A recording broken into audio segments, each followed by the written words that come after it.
Welcome back to Isa's Chaos Kitchen. Since we made bread, now we gotta make something to go with the bread. So I thought one of the best breakfasts out there to go with bread is shashouka. Now shashouka, why am I saying it like that? Shashouka is great. I learned it from my Tunisian friend.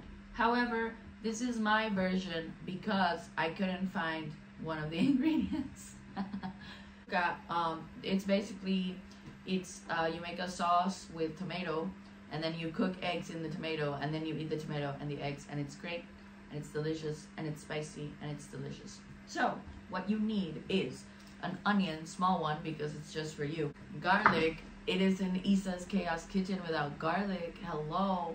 Tomato, like mashed. It's not mashed. Shredded, blended, whatever. So eggs, of course, because you're cooking your eggs in your sauce. The important thing is the spices that you use. So I add peperoncino. As you see, I add peperoncino to so many things. But I think it applies because if you think about it, peperoncino is Italian and Tunisia's in the Mediterranean. So it's all this Mediterranean cuisine, right? And I do like it when it's very spicy. So I know that I'm running out. This does have some in it. I just need to go buy, but it's only one store that sells it, so I can refill it. Peperoncino, cumin, because it gives it a beautiful, I don't know, the cumin flavor. Cumin is amazing. And I'm not saying it the other way. I'm saying it cumin, okay? Or you can say it in Spanish, comino, which is better. Because you know how we say in Spanish, we say, me vale un comino, or me importa un comino, which is, I care to the amount of a cumin seed. So, me importa o me vale? I don't know, leave a comment if it's te importa o te vale. Cumin. Buy cumin. You should always have cumin. Best spice. Oh, this is such a good spice. One time I couldn't find cumin in like 5 different supermarkets, and I started to get stressed out because it was like, how can I live without cumin in my life? When my Tunisian friend showed me how to make this dish, we went to buy paprika but in brine. So the full pepper in brine, and there were these little chili. I couldn't find them. I went to 3 supermarkets and I couldn't find it. So we're doing paprika, we're doing it in a powder, but we'll just add a lot. It's fine. And then pepper, of course. And then I like to top it off with parsley, as I do. And what I like to do as well, to conjugate the heat of the shashouka, I like to add yogurt or kefir in this case. Okie dokie artichoke. So, cut up your onion. Madre santísima. Oh, wait. Nothing got broken. Yay. Get your cast iron skillet because I am a proponent for cast iron skillets like you have no idea. I think it's also kind of the aesthetics. I'm very hipster in that way, where I'll be like, does it look pretty for Instagram? So cut your onion into little square-de-doos. One time I had a fight with my ex. Anyways, I always learn how to cut, like, how did I learn?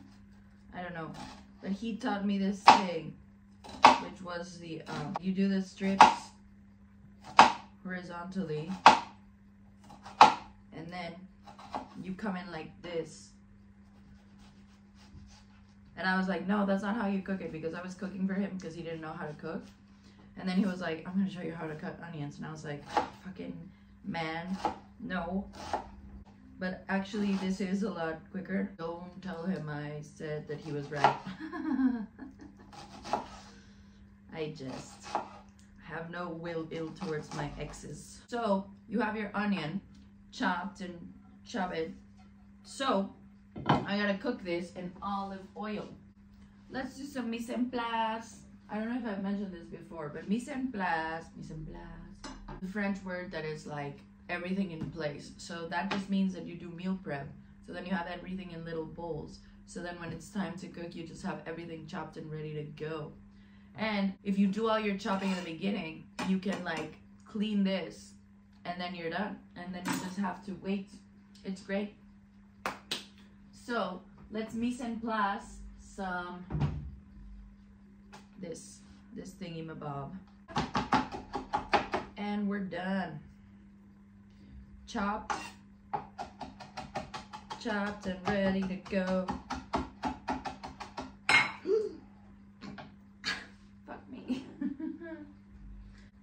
Okay, this is chopped. Now, get your garlickies. How many are we doing today? I'll do 3 and a half. So, garlic. So now you should measure out your spices. I'm gonna use this whole thing. I want it spicy. I'm going spicy because what's the point of the yogurt if it's not gonna be spicy? The point of the yogurt. One time I made this for my friends, and I used to live with Spanish people, and Spanish people cannot handle spice. Like, ugh. I made this and it was really spicy, and that's why I added yogurt. But it was so good. Like the yogurt was great with the spiciness. So let's go crazy with it. I never understand why it's called a paring knife. Is paring something you do, or is it for pears, like to cut like a villain in a movie? Why is this a paring knife? Because it's not a pair, like a pair of knives. It's a paring knife. So I think I'm gonna do 1 tablespoon of paprika, and I'll do half a tablespoon of cumin. I can't get in there. Fun thing to know, this is important, guys.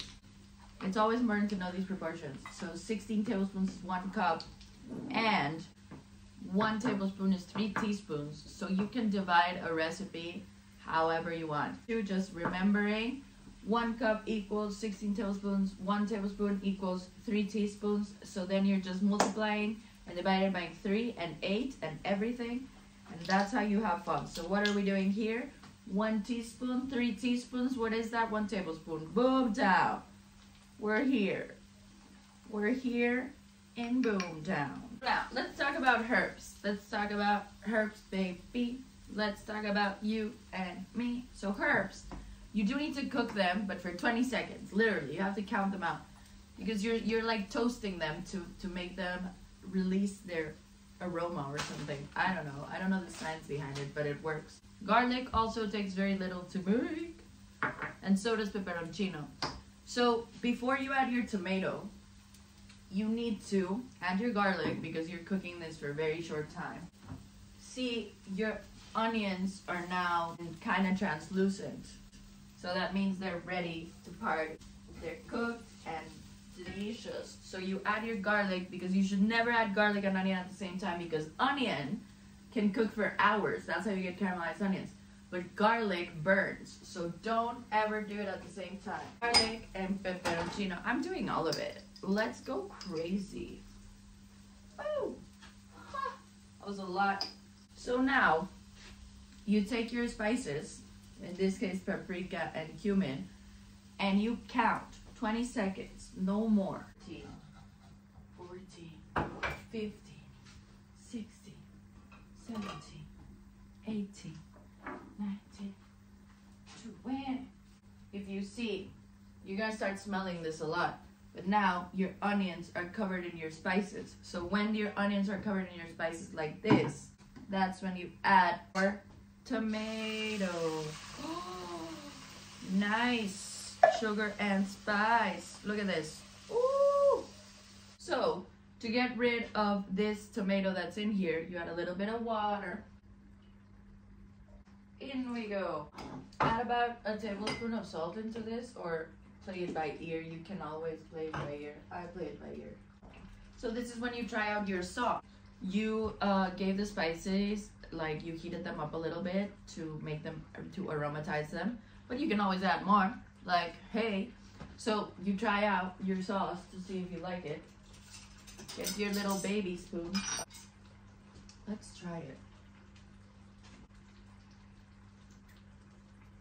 Oh my god, that is so spicy. Yes, that's so good. It's gonna clear up my sinuses. Now what I'm worried about is that my kefir is not sweet. Let's see if I fucked up. So, did you know? This is a fun tricky to do. So, when you have a jar that is very thick, not thick, it's very strong, it's closed off. You don't need a man. You know what you need? Science. So what do? What do? You grab a knife or anything. I don't know. I usually use a knife. And you hit it on the side.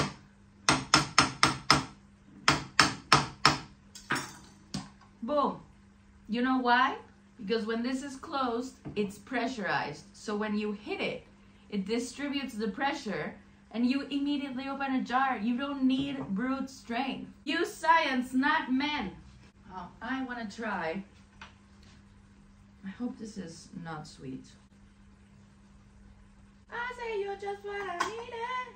Now you're basically just kind of wanting the water to evaporate a bit so it's more saucy and less watery. So what do we do while we're waiting?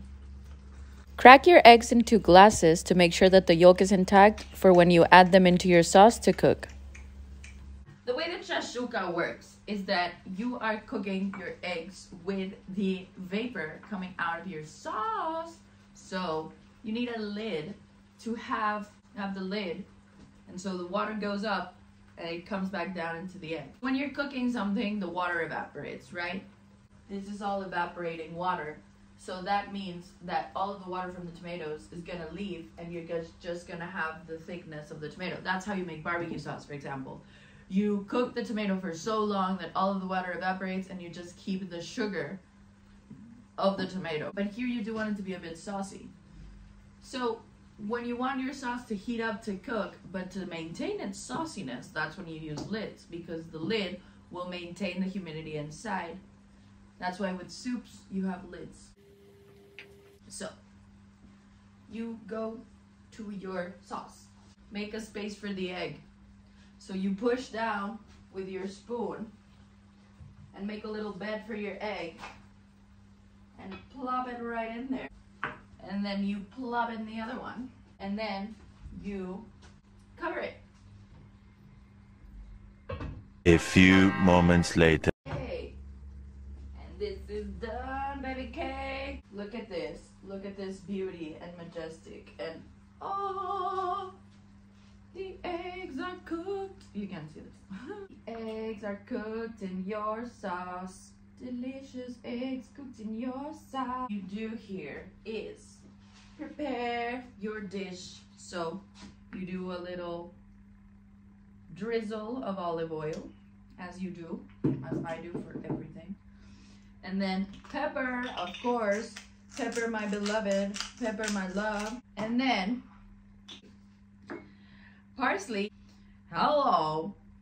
Hello. Oh, it looks amazing. I'm gonna just try the sauce. Oh, that's good. It's very good. It's very spicy. Oh my god. Oh, baby girl. Hello. So you take a little bit of the sauce and the kefir. Oh, it's gonna clear up all my sinuses, dude. So spicy, I love it. See, if you add the kefir in there, it'll make a better. Oh god. Oh my god. Because it's like the heat of the shashouka and the coolness of the kefir. It's just a match made in heaven. I've done this also with feta cheese. Amazing. With yogurt. Amazing. Oh, now that you have your shashouka, let's get some bread from some previous episodes. So you take your lovely, lovely bread. Ow, this is hot. You try out your beautiful, beautiful shashouka. Oh, look at this. That's what I'm talking about. That's what I'm talking about. That's what I'm talking about. Oh, this is so good. This is so good. So good. Put some kefir on there.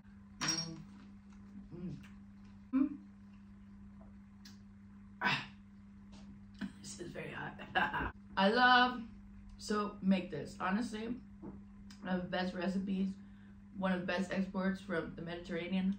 Make this recipe, make some bread, enjoy your life.